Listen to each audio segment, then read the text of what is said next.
Alors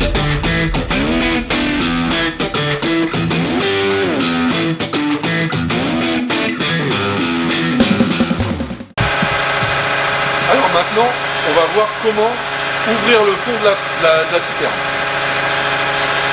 On va essayer d'être feignant mais intelligent, donc on va utiliser la pompe à vide pour ouvrir le fond de la citerne.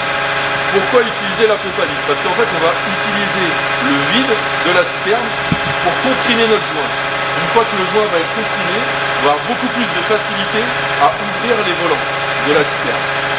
Donc ma télécommande est toujours connectée, donc je viens mettre en route ma pompe à vide.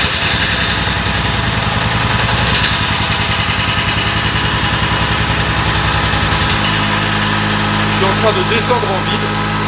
Moi, je suis au ralenti, hein, j'ai pas besoin d'accélérer. Je suis en train de descendre en vide. Et là, je suis à déjà moins 0,5 bar. Et vous voyez, par rapport à tout à l'heure, déjà là, mes volants sont libérés. Donc je délisse mes volants.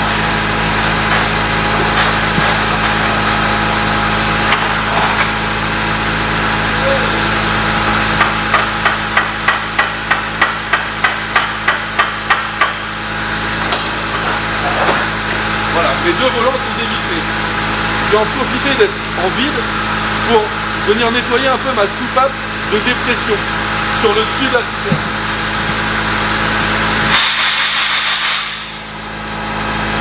Voilà, c'est bien de faire ça de temps en temps, ça permet de la nettoyer et éviter qu'elle soit colmatée, c'est un organe de sécurité, donc c'est bien de le faire régulièrement. Maintenant que mes volants sont dévissés, déverrouillés, je vais couper la pompe à vide. Et là on entend le casse-vide qui se fait automatiquement.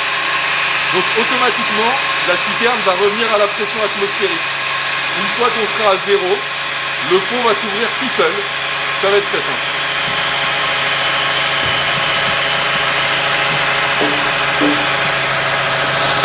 Zéro, le fond s'ouvre.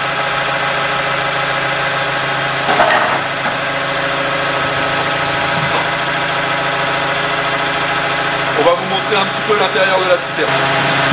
Alors on va en profiter que la citerne soit ouverte pour vous montrer un petit peu les différents organes qui la composent. Donc ce qu'on voit là-bas, en blanc, c'est le coude de l'arrivée du tuyau d'aspiration, de l'enrouleur d'aspiration. On appelle un col de cygne. On a ici un deuxième col de cygne qui arrive de la vanne d'aspiration qui est directement sur le fond de la citerne. On a juste ici en bas un bouchon. Ce bouchon en fait vient nous servir à faire une connexion tout en eau entre la cuve à eau et la cuve à boue. Avant d'ouvrir ce bouchon, il faut au préalable bien nettoyer l'intérieur de sa citerne. Là par exemple on voit qu'il y a un petit peu de dépôt parce qu'elle a déjà été utilisée. Ça par exemple il n'en faut pas, il faut vraiment que la citerne soit propre.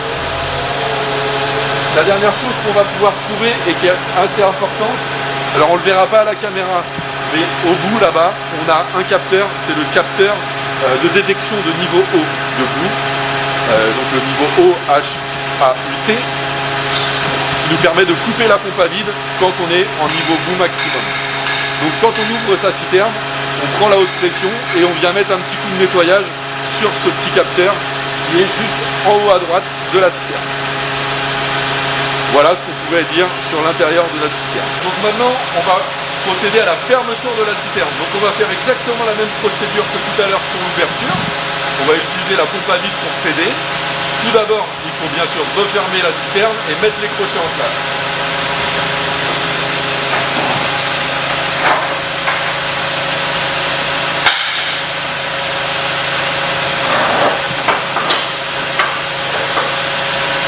Donc je vais commencer par resserrer mon volant du bas.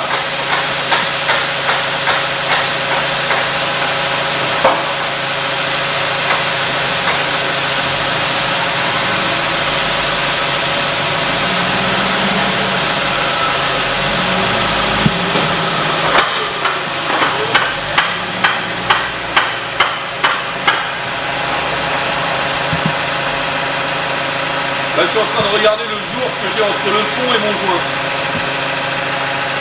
Voilà, là j'ai quasiment plus de jour. Je n'ai pas forcé encore hein, sur les volants. Voilà, là je suis juste à fleur entre le fond de la citerne et le joint.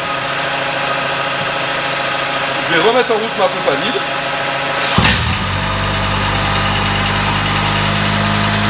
Là on voit que je suis en train de redescendre en dépression, hein. On est en train de descendre en vide. Pareil, on va aller jusqu'à -0,5, -0,6.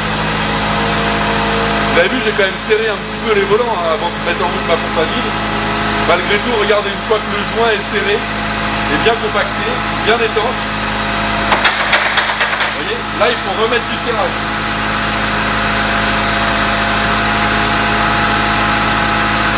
Pareil en haut.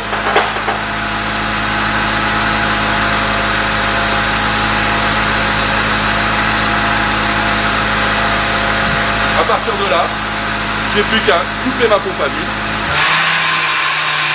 La vanne casse vide s'ouvre pour revenir à la pression atmosphérique et revenir à 0. À partir de là, mon fond est parfaitement étanche.